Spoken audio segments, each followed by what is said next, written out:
eso se produce el eco. ¿Ya? ¿Ya? Ah, ya. Entonces se sale todo el cerebro, entonces, para que puedan ver esta situación, ¿no? Muy bien. Además, el choque con el tejido cerebral genera una onda expansiva, como les estaba comentando. El TEC cerrado, pues el TEC cerrado es lo que más vemos, lo que de repente pues no existe comunicación entre el contenido intradural, lo que está abajo de la dura madre, y el exterior, ¿no? Los chinchones, lo que digamos así.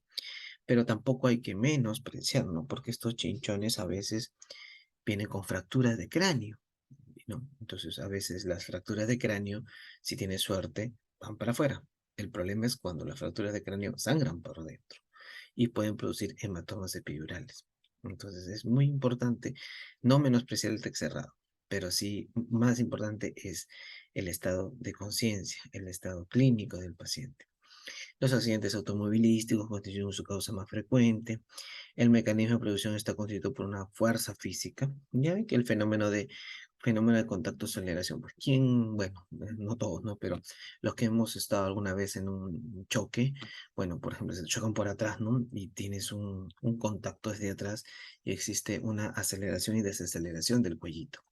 Entonces, ¿qué ocurre, no? El cráneo, el cerebro, por ese movimiento brusco, produce un contacto, la dura madre, con el cráneo y produce un movimiento excesivo, ¿no? Y es un fenómeno de desaceleración y aceleración, ¿ya? O, pues, claro, otro choque, por ejemplo, ¿no? El golpe directo contra una tercera, contra algo, ¿no? Y produce lo que decimos los hematomas o los cefalomatomas. La superficie dura, dura que detiene la cabeza en movimiento, fenómeno de inercia y desaceleración. Muy bien, acá es muy importante que tenemos que saber estos mecanismos de trauma. Si ustedes mismos se están dando cuenta, como les dije, ¿no? Proceso de aceleración y desaceleración, ¿no? Miren acá. Vemos el dibujito acá. Miren, cuando por ejemplo hay un movimiento brusco del cráneo, miren, acá se produce, ¿no? Un movimiento y crea una lesión en este lado del cerebro contra el cráneo, produciendo un edema, produciendo dolor de cabeza, pos. ¿Por qué? Porque miren cómo está. Está, está, está en contacto, ¿no? Hay un traumatismo. Y después de eso, vemos el otro movimiento, ¿no? Vemos que el otro lado también produce una lesión, pero este ya se lesionó. Entonces, este tipo de, ¿cómo se llama? De lesiones o este tipo de manifestaciones, bueno,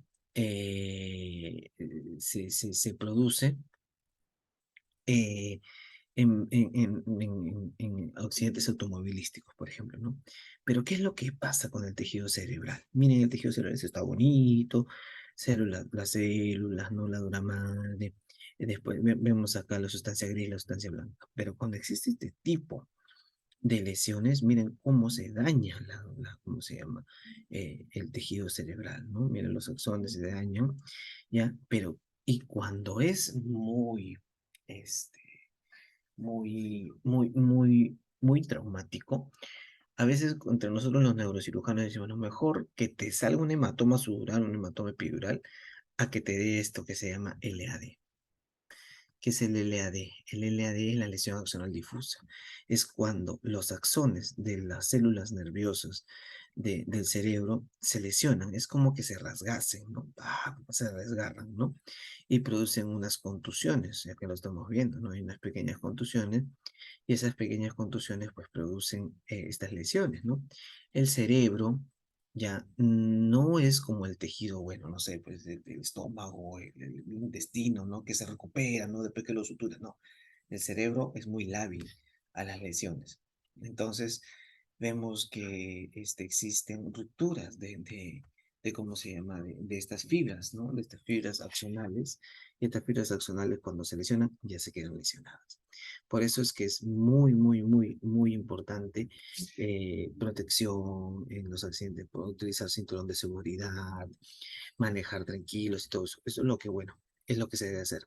Pero a veces, por ejemplo, mucho vemos ahora las motos, ¿no? Las motos vienen los muchachos y se meten, salen y terminan lesionadísimos, ¿no?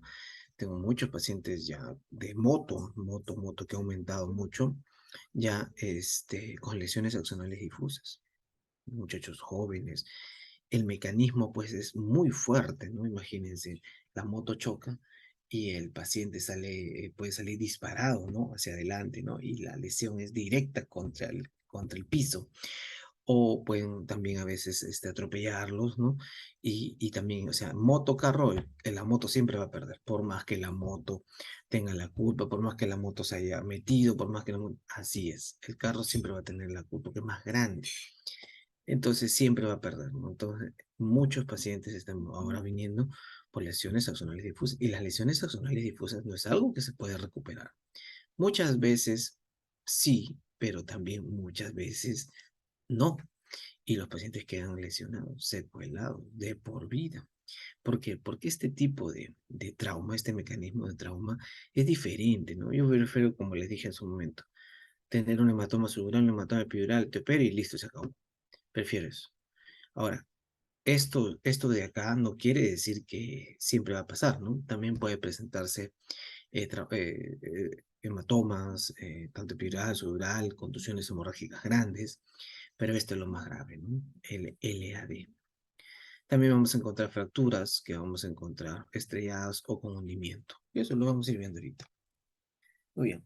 El encéfalo se produce por lesión por golpe, caracterizada por contusión o laceración de la superficie cerebral, que es lo que estoy diciendo. La lesión por contragolpe se ubica lejos del punto del golpe.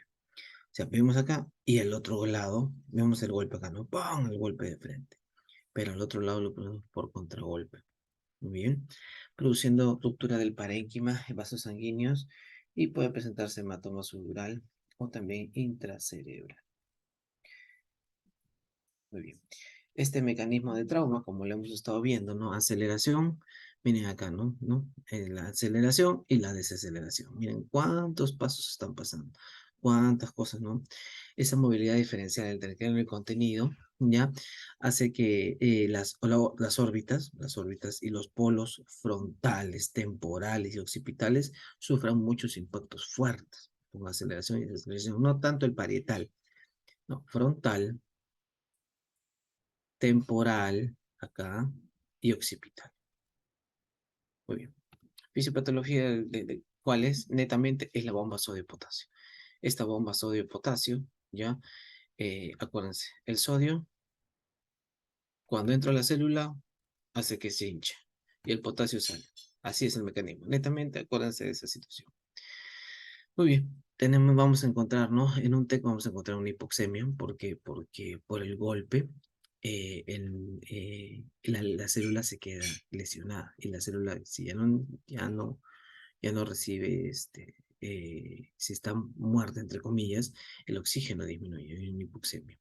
Y también una hipoperfusión cerebral. Vamos a encontrar una falta de oxígeno, falta de energía y la falla en la bomba de membrana. ¿Ok? Muy bien. ¿Qué es la teoría de Rosner? La teoría de Rosner, ¿por qué la pongo? Porque esta teoría ha venido como en 5 exámenes de Lennon. Y a veces los muchachos dicen, pero a mí nunca me enseñaron, nunca me han enseñado, eh,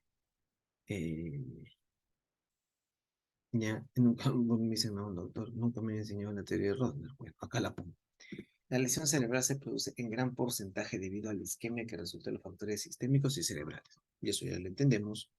Los factores sistémicos incluyen hipotensión, hipoxemia, fiebre y hiperglicemia. Y los factores cerebrales incluyen elevada la PIC, la presión intracraniana, perfusión cerebral disminuida, edema y lesiones locales. Todos estos factores deben ser evaluados y tratados en el manejo del TEC, en conjunto. O sea, todo se tiene que ver en conjunto. ¿Ya? ¿Ya? O sea, eso vamos a ir, eso es lo que también en la clase de hipertensión endocraniana, vamos a ver cómo se trata. El edema cerebral. La barrera hematoencefálica está integrada por una capa de células centrales especializadas, rodeadas de una lámina basal, un componente clave conformado por astrocitos. Ya. ¿Qué es lo que pasa? Esta barrera hematoencefálica, bueno, estas células endoteliales son las que van a cubrir, ¿ya? ¿Ya? Y son rodeadas de una lámina basal, o sea, algo que está ahí que ayuda a proteger, ¿ya? Entonces, ¿cuándo se produce el edema? El edema se produce cuando esta barrera hematoencefálica está mal. Así, netamente, no se hagan problema. es la barrera hematoencefálica está mal, produce el edema cerebral. Vamos a ver qué tipo de edema es. El edema es inflamación, el edema vasogénico. Hay disrupción, como les estaba diciendo en la barrera hematoencefálica, por lesiones de los astrocitos, de la lámina basal que hablamos, y la disfunción de aperturas de unidades estrechas. El paso de agua al parénquima cerebral y la reducción de la osmolaridad, y se acumula inicialmente la sustancia blanca. Netamente, ¿cuál es el edema vasogénico? Con una disrupción de la barrera hematoencefálica con lesión de astrocitos. Puede ser por un TEC, puede ser por un tumor, ¿ya? Puede ser por un granuloma o cualquier otro tipo de lesión. El edema vasogénico es netamente disrupción de la barrera hematoencefálica por lesión de astrocitos. No solamente pueden ser por TEC, sino también puede ser por tumores, sangrados, etc. Y que existe una disfunción endotelial. Este edema cerebral produce un edema glial, o sea, de la glía de la sustancia, y producto de la reducción de la osmolaridad extracelular que comprime y reduce la luz de los capilares, produciendo una hipoperfusión, lo que disminuye el flujo sanguíneo y crea más edema. Es un círculo vicioso. ¿Cómo es entonces? Hay un edema glial. Entonces, ese edema glial hace ¿qué cosa? Que haya reducción de la osmolaridad extracelular y va a comprimir la luz de los vasos capilares. ¿Por qué? Porque el cerebro se hincha, ¿no? El cerebro se hincha y los vasos que llegan hacia la parte cerebral se tapan porque el cerebro se hinchó y va a disminuir el flujo sanguíneo y entorpece la disfunción del oxígeno y produce más hipoxia y edema cerebral. Cuando nosotros entramos a operar, ¿ya? De repente esto nosotros no lo vemos al día, ¿no? Al día, ¿no? Ya, pero por ejemplo, no vemos al paciente que causó un accidente, me duele la cabeza.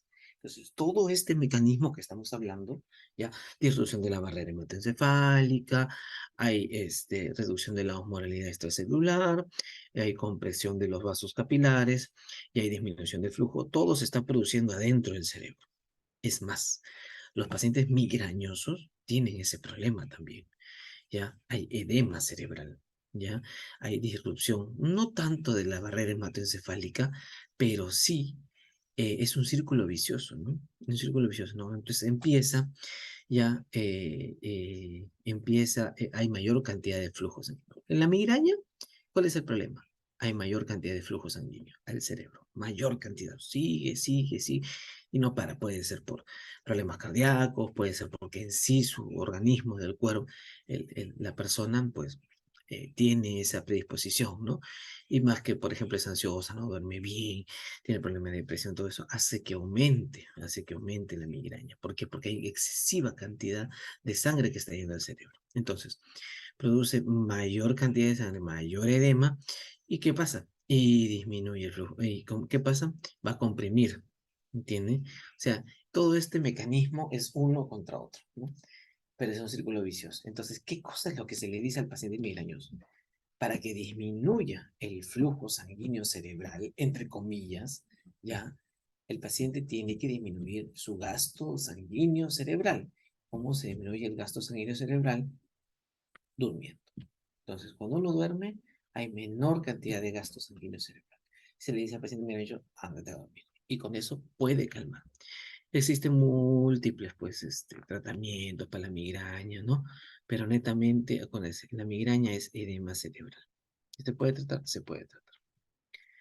El edema citotóxico es cuando las alteraciones del mecanismo celular ocasionado por la hipoxia, alteración de la bomba ATP, sodio-potasio. Bueno, esto no es tanto, ¿no? El pico del edema cerebral en cualquier TEC, ya, es importantísimo, es entre los días 1 y los días 4. ¿Ya? Y a partir del cuarto día, comienza a bajar. Pero el 1 y el 4, después del traumatismo, esos son los días que peor va el paciente. El edema constituye el factor de mayor influencia en congestión cerebral traumática. Muy bien. Este flujo sanguíneo cerebral, ¿no? Eso también lo vamos a poder ver en la clase de hipertensión endocraniana. Ya, el cerebro normal demanda un elevado aporte de oxígeno y glucosa. Ok, eso es lo normal, lo que estamos haciendo ahorita. Entonces, se satisface mediante el flujo sanguíneo cerebral que equivale al 15% de nuestro gasto cardíaco. O sea, ahorita, como estamos hablando, estamos haciendo, nosotros, nuestro gasto cardíaco está dando 15%, Ya está dando 15% de todo su gasto, lo está dando, del 10 al 15% lo está dando ahí constantemente para poder estar despierto, para poder escucharme, para poder hacer todo lo que estamos haciendo, ¿ya?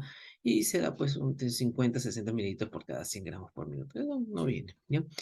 Esta constante y siempre llega la PAN, este es constante, siempre y cuando la PAN se encuentre en un rango entre 60 y 140, por supuesto, o sea, se necesita una cierta presión, ¿no? Que es el normal. Y por encima y por debajo de estos límites se producirá un edema vasogénico, isquemia respectivamente. Bueno, estoy acá no tanto, ¿ya? ¿Qué pasa con los pacientes con TEC? Este flujo sanguíneo y esta autorregulación se deteriora, ¿no? O sea, ya no es lo mismo, ¿no? Y ya esta autorregulación se pierde. Entonces, este flujo sanguíneo, pues, ya no es constante, puede disminuir, puede producir más edema y toda la situación, lo cual se traduce ya en la desactivación, ¿no? Dejando el flujo sanguíneo dependiente de los cambios de presión arterial y la pique. Por lo tanto, la PAN disminuye y la pica aumenta. Habrá un escaso aporte de sangre al cerebro cuando hay este edema cerebral, ¿no? Muy bien. Ay, pero acá que no sé por qué. Ya, vamos a ponerlo acá abajo mejor. Bien. La presión de perfusión cerebral y presión intracraniana. Hay una relación que existe entre la presión de perfusión cerebral es igual a la PAN menos la PIC. Esto lo vamos a ver mejor en hipertensión endocraniana. Pero lo que quiero que sepan es una cosa, que vayan leyendo también la ley de Monro-Kelly, que está mejor explicada en hipertensión endocraniana.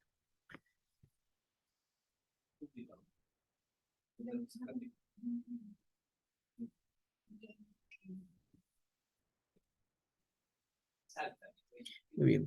Acá estamos viendo que al superar el 20, cuando superas en la PIC, hay mayor de 20 mililitros de mercurio, hacer dentro de la cavidad intracraniana no distendible, ahí empieza ya a tener estos cambios, ¿no? Miren, el 20 está más o menos, está bien, ya, pero acá se dan cuenta, ¿no? Acá tenemos cerebro, cerebro, cerebro, el volumen arterial que es constante, ya, pero ahí pues existe una masa, ya. Esta es la intención de Morroquel. La vamos a ver mejor en hipertensión arterial. Muy bien, entonces, hemos visto un poco de fisiología, fisiopatología. Ahora vamos a ver el tipo de lesiones que vamos a encontrar en el traumatismo encefalocraniano. Vamos a encontrar lesiones primarias y lesiones secundarias. Estas lesiones primarias pueden ser focales o difusas. Las focales, acuérdense, hematoma subdural, hematoma epidural, y las difusas, LAD. Y las lesiones secundarias, las intracraneales o las sistémicas. Muy bien. Entonces, las primarias son las que acá, ¿no? Acá están dentro del cerebro, ¿no? Y las secundarias es cuando se da, pues, disrupción en la célula. La lesión primaria son aquellas lesiones provocadas por el efecto directo del impacto, como ya lo hemos visto, como la fractura de cráneo, la conmoción, la contusión, el daño axonal difuso, ¿ya? La lesión de una lesión del par craneano. Chicos, denme un minutito.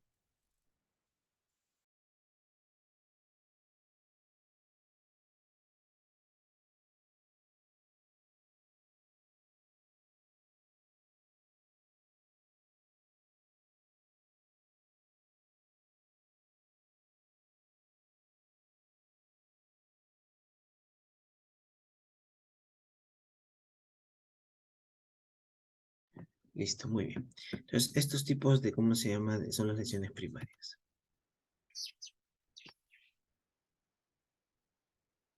La fractura de cráneo es una lesión encefálica 20 veces más frecuente que cualquier existe fractura del cráneo asociada.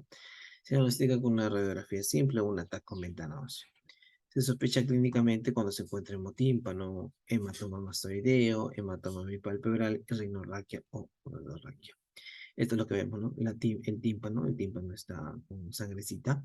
El ojo de mapache, miren, cuando hay lesión o cuando hay fractura de la base anterior del cráneo.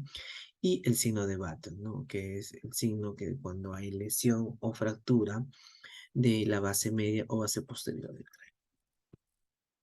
La fractura del cráneo, como hemos estado viendo acá, ¿no? Pues es una lesión, es un lineal, ¿no? Miren cómo es lineal acá, vemos en la radiografía. Si nosotros vemos en el paciente en la radiografía, pues inmediatamente vamos a pedirle una tomografía. ¿Ya? ¿Por qué? Porque queremos ver que si, ¿para dónde sangraba? ¿Para afuera o para adentro? Bueno, acá sangró para adentro, pero el problema es que hay una fractura y esta hay que operarla. ¿Por qué? Porque está una encima de otra, está destasada. Y esto va a crear, esto de hecho que ha roto la dura madre. Entonces hay que reparar la dura madre. Entonces ya se puede hacer un TEC abierto, ¿no? ¿Qué es la conmoción cerebral? Es la pérdida transitoria de la conciencia. Conmoción. ¿Ya? Su recuperación es sin secuelas neurológicas, permanentes o lesiones. Es lo que a veces vienen, ¿no? Y dicen, doctor, no me acuerdo de nada de lo que pasó. Doctor, ¿me voy a acordar alguna vez? Puede que sí, como puede que no. Puede ser que lo recuerde, como que no lo recuerdo. Pero lo más importante es en ese momento cómo está su estado de conciencia. Si una persona te dice, doctor, me voy a acordar, significa que está bien en ese momento. Entonces, usted le dice, puede ser que sí, como puede ser. Es una conmoción cerebral. Es diferente a una contusión cerebral. Es la lesión ya en el parénquima. ¿Ok? Entonces el paciente, a ver, vamos a ver dos cositas. La conmoción cerebral. El paciente viene, señor, ¿qué ha pasado? Bueno, doctor, ¿sabe que tiene el accidente? ¿Se acuerda lo que pasó? No me acuerdo. Yo solamente me acuerdo desde que llegó acá, a la emergencia. Ok, le sacan su tomografía, no hay nada. Conmoción cerebral. Diferente a la contusión, que es la contusión. Lo mismo puede ser que el paciente, doctor, ¿se acuerda? No, me duele la cabeza. No, doctor. Listo. Y le sacamos un tomo. Y en la tomo existen pequeñas zonas de sangradito. Pequeñas, no grandes. Pero ya los grandes ya son hematomas. Son como puntitos, ¿no? Que están en varias partes o en una sola zona. Se llama contusión cerebral. ¿Qué es lo malo de la contusión cerebral? Que esta puede evolucionar a mal. Puede ser una pequeña contusión chica o en cualquier parte del cerebro, pero estas siguen con el edema. Si no se le da el tratamiento, es peor. Continúa y eso como una cascada, ¿no? Produce más edema, es lo que uno está viendo. Se debe al choque directo del cerebro contra el cráneo y puede verse debajo del impacto del golpe. Más frecuentes son en el polo frontal, temporal y occipital. Acuérdense lo que hemos visto, ¿no? El movimiento. Suele aumentar el volumen y número de las primeras 72 horas. Lo que usualmente hacemos nosotros, si vemos que son bifrontales o frontales, o de un solo lado frontal, al día siguiente nomás le estamos tomando tomografía de control, porque es rápido, ¿no? Cuando la contusión se malogra. Es lo que estábamos viendo acá, ¿no? Produce dolor de cabeza, desorientación, o también puede estar que el paciente puede estar normal, ¿no? Pero más que todo es dolor de cabeza. El tratamiento es netamente médico, a menos que sea muy grande la contusión o que ya esté aumentando la contusión y produzca deterioro del sensorio. Es más, no esperamos mucho el deterioro del sensorio, sino simplemente imagenológicamente vemos que el paciente, por ejemplo, acá, ¿no? Vemos que acá hay pequeñas contusiones chiquitas, miren acá, una, dos, tres. Esto de acá es quirúrgico, sí o sí, es quirúrgico. ¿Por qué? Porque miren, acá está desviando el línea media. El cerebro ya lo está chacando, ¿no? Igual que acá. Miren cómo, cómo, cómo desplaza, ¿no? La línea media y los ventrículos.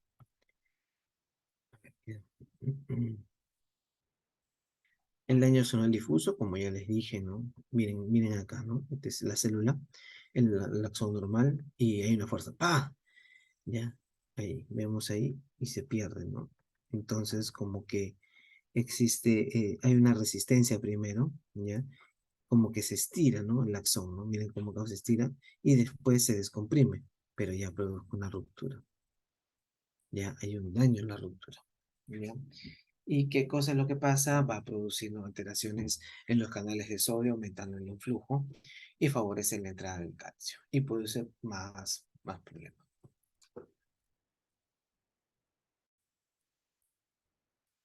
Muy bien. Este daño axonal difuso, ¿ya? Provoca una disfunción del sistema reticular, ¿ya? El sistema reticular es el que nos mantiene despiertos, ¿ya? Y ahí se desconecta del entorno, ¿ya? Es el que nos mantiene despiertos. Estas lesiones se localizan en el cuerpo calloso usualmente y en el extremo superior del tronco cerebral. ¿Qué es la congestión cerebral? La congestión cerebral es el edema cerebral. Es cuando el cerebro se ha golpeado tanto que va a producir un aumento del edema, ¿ya? Y ya, pues mira, ya no se ven los surcos, ¿no? Ya no se ven los ventrículos, ¿ya? Y todo esto está hinchado, dolor de cabeza, deterioro del sensor y todo eso. Una lesión secundaria. ¿Qué es una lesión secundaria? Son aquellas provocadas como consecuencias sistémicas y locales del impacto inicial. Las consecuencias sistémicas son el resultado de procesos con la hipoxia, anemia, hipotensión arterial y todo lo que se produce, produciendo más edema cerebral y por consiguiente aumento de la pique. Y ahora vemos los focales, ¿no? El hematoma epidural, este hematomite epidural, ¿no? Que vemos acá, ya es una lesión biconvexa, ya que desplaza en línea media y que se produce en la disrupción del espacio epidural. Una venita que está ahí sangrando, sangrando, sangrando y después un traumatismo. Se ven el 3% de todos los T. Esto es quirúrgico. Como también hay hematomas epidurales que son también chicos y no se operan. Este hematoma epidural, como le digo, es una masa biconvexa e hiperdensa en tomografía cerebral sin contraste. ¿Qué cosa hay que hacer? Evacuarlo. El subdural es diferente. Lo vemos acá, ya que es una imagen en media luna, ya, igual desplaza en línea media, ya, y se acumula entre la dura madre y la aracnoides. Se califican en los agudos, que son entre los 3 días, los subagudos hasta 2 semanas, y los crónicos más semanas. Muchas veces los pacientes vienen crónicos, ya, pero igual hay que operarlos porque hay deterioro del sensorio. Entonces acá vemos, ¿no? Fácil, vemos que acá hay una fracturita y el hematoma epidural. Ya, vemos que es diferente acá, ¿no? El hematoma epidural. Y el subdural es diferente, ¿no? Que está por debajo de la dura madre, ¿no? Entonces, para operar un hematoma subdural, hay que entrar a la dura madre. Para operar un hematoma epidural, no hay que entrar a la dura madre. El subdural, hay debe ser en línea media, hay un grosor mayor de 18 milímetros, son las indicaciones de mal pronóstico. Hay la presencia de, aparte del hematoma, las contusiones cerebrales, nada más. Y el hematoma intraparenquimatoso, que es diferente al subdural y al epidural. Muy bien. El tipo 1, que es el hematoma visible en TAC de ingreso. El tipo 2, hematoma pequeño que aumenta el volumen en TAC posteriores. El tipo 3 es un hematoma tardío con un TAC previa normal. El tipo 4 es un hematoma tardío sobre una contusión observada en la TAC.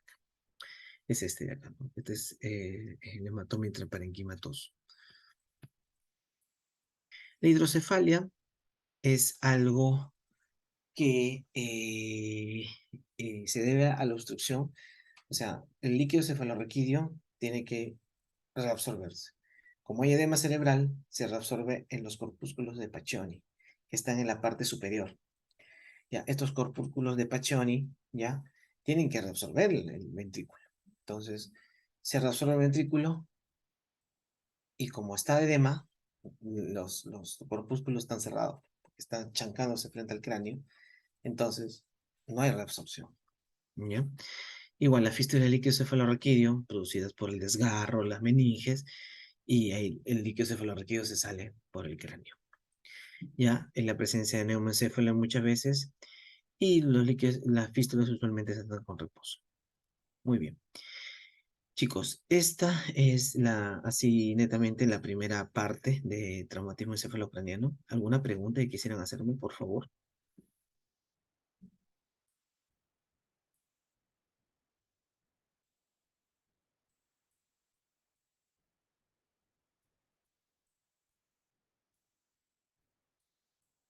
Muy bien, creo que no hay más preguntas. Ya, Fabricio, ¿me escuchas?